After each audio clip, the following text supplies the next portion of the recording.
Not being insensitive to culture, I'd love to know, 25, you boys is African? No, he's not. He's Asian. Okay. Yeah. All right, typically, I am expecting you people to be reacting to that. Why is it that Africa is lagging behind in this? Anyone can pick it up. Okay. So I think the biggest challenge we have in Africa is exposure. For instance, growing up, it's been I'm not very old, I'm very young, of course. Clearly. But looking at it, like when I was five, my father did not have a mobile phone when I was 5. But as time went by in the early 2000s, that's when mobile phones started coming into the country. And by then they were crazy expensive. So I think one of the reasons why Africa is lagging behind in terms of technology, we're looking at technology on a competitive basis. That's what I think. And that's when we start getting it wrong, because there's a lot of wars going on in the technology world. You know, Trump is sanctioning Huawei because they came up with 5G, that kind of thing. But then if we start picking sides at that level, then we will never move forward. I think we need to look at technology as pertains to what it brings to the table and not who brings it. That way, it changes our thinking. And as you said, policy-wise as well, technology can be expensive. Right. But I believe the government or the big brother can look at it in a way to sanction it, or rather to give it incentives so that it becomes affordable and reachable. All right. Also, matters infrastructure, all these things marry each other. So I think that's probably the reason why we're lagging behind as Africa. And Okay, as well, Kenya. before we come to the policies that have been put aboard to see to it that Africa is equally competing with the rest of the world, we cannot rule out the fact that we've equally embraced technology, clearly, and we see it in our day-to-day activities. One would argue that indeed technology is expensive, but is it really expensive, or it's us who've not tapped into the goodness of technology to a point of seeing the revenues that it can generate, the goodies that it can generate, to a point whereby we now rule out the fact that it's expensive to have technology and now see the positives that it comes along with? Because from what it clearly is, initially we only knew technology on a question on that level of communication, that it was good for communication, or you can talk to your sister abroad, you can talk to everyone abroad, and up until today we're just enjoying the social sides, the communication sides, but really we've not gotten into understanding the numerous ways that the world is making money out of technology. I wouldn't say that technology is expensive. In fact, I would say that technology is cheap. This is because the technology has come to make things easier for us. I think why we consider technology to be expensive is because maybe we are not using technology maybe for the right reason. But in Africa, yes, in Africa we have challenges, but the solutions that technology has brought to us, doing the cost-benefit analysis for technology, I'd definitely say that technology is a cheaper option than what we've been used to. For example, communication today is easier. Kenya, we are celebrated all over the world because of M-Pesa innovation. We can't say M-Pesa is expensive. In fact, it brought a much easier way of sending money and making monetary transactions. So, but technology is broad, and there are some aspects of technology that we may say is expensive, but there is the long-term projection about technology. And all the investments we are making on technology, looking at the long-term prospects, I think in the long term we'll see that it was worth it. And because when we invest in technology, we invest in the young people, this will be the movers. So we can't completely say it's expensive for us. If we use it to do the right thing, it is definitely the best thing, and it is definitely making things easier for us. All right, Dan, I'm glad you brought about the question of policies, because policies drive every other results that will come out from anything that is supposed to be done. Yeah. And not just in technology, we've seen how much we've failed in addressing some of the issues as a country, because then the policies that were put aboard were not so good.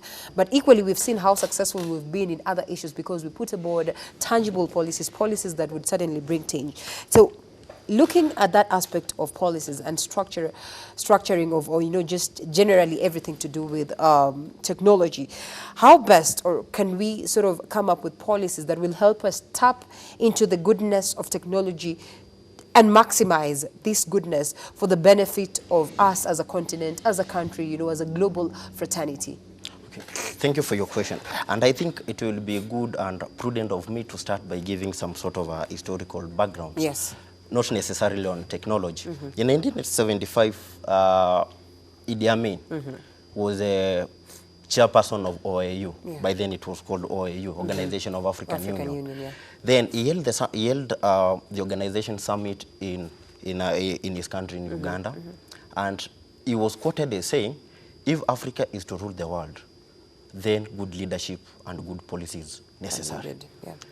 Kwame Nkrumah and other Pan-Africanists in 1963 made that clarion call. Yeah. And what it is sort brought on the table is that good policies are important. Right. That said and done, coming to the field of technology, let's get some facts clear. In 2002, around 2000 to 2002, mobile phone penetration in Africa was around 4 million. 4 million people had mobile phones. Today, over 800 million people in Africa, we have mobile phones. If you look at internet penetration, in 2002, according to research, internet penetration in Africa was 4.5%. In Kenya specifically, as we talk today, internet penetration is 84.3%. What does that tell you? There are a lot of progressive policies which have been put in place. But the question we should be asking, and these my good friends did answer it correctly, is it expensive or is it cheap?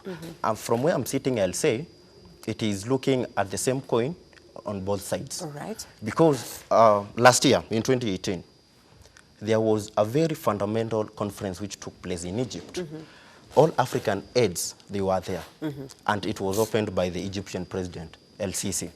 And mark you, it was a third conference, the third African conference on STI, Science, Technology, and Innovation. Do you know what was the major resolution of that conference?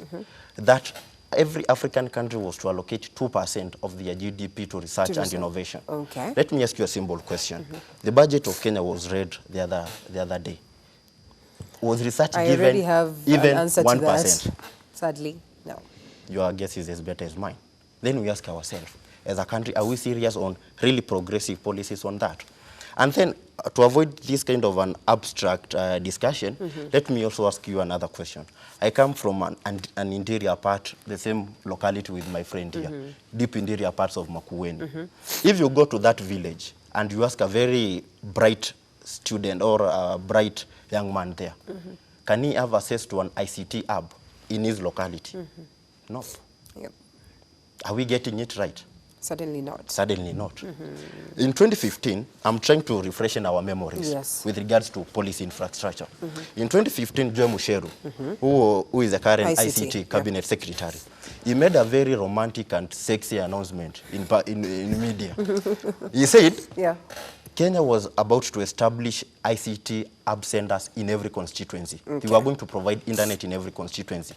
Did that happen? Well, we didn't even get successful with the laptops, school laptops. So how do you expect us to be successful? I'm telling you, things are getting murkier by the day.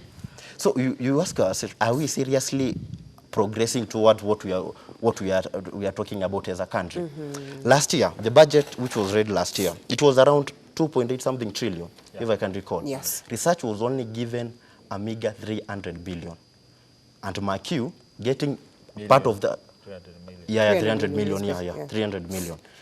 Getting that amount of money if you are, for example, you want to do research on technology or run something, the process of applying for that amount of money is so bureaucratic. expensive. I can give That's you a pro- example and examples, Yes. but I think in due time we'll be able to shamo. Oh, all right. Well, there you go. Looks like it's a candid discussion that we need to have as a country, and not just the youth, and not just look at it, at that personal level, that what this can be done for you to transform your life, as an individual. But then again, it looks like it's a whole huge discussion that we should have as a country, because the moment we have it right at that top of the helm, then it becomes easy for the rest of the people who are down on ground. So this is a discussion that we continue having, but of course we come with much more after this short break.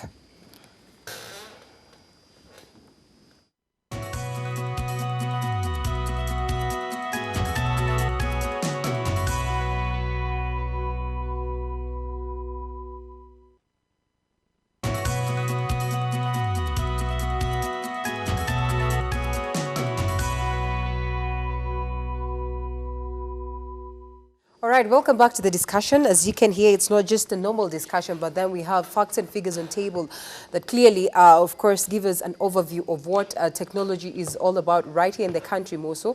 And I think it would be the best thing to do, because if we are to start a discussion that is global, then it means we might just need a whole day to expound more on this. So, government-wise, like he puts it, we might not just look at the question of the budget and all that. Well, budgets are technically everything. But then again, just looking at the policies that we've put aboard, forget about the budgets, because sometimes if you don't have policies, then why put budget on it?